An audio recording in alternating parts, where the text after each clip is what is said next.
Hey guys, it's Ben from Hilltop Packs, and today we have a new product. These are our trail maintenance trash bags. Pretty unique functions on this thing from other bags I've seen on the market.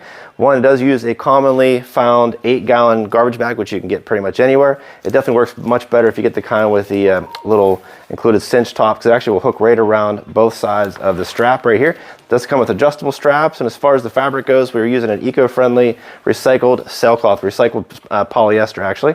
Really thick reinforced fabric. It only weighs 6 ounces, so it's still pretty lightweight. It's got attachment points on the side if you want to attach it to a backpack if you're hauling it through a couple of miles on the trail. It also has a bottom handle, so when you dump it out, you just grab the bottom handle, dump it right out. It does unhook really easily right over here. So if you just wanted to use it as a dry bag, you could just take this alone and just take it like this. You don't have to use the strap. You can carry it like that and still throw garbage in there. But obviously the strap's a little more comfortable.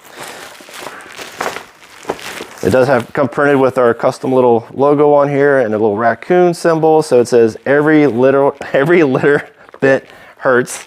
We can custom print these for groups. So if you have a group larger than one person, contact us first and we can custom print your own logo on there. We can also give you a group discount. Again, these are available on the website now at hilltoppacks.com. These again are the trail maintenance trash bags. Did I say it right? Yeah. All right guys, thanks for watching. We'll talk to you next time.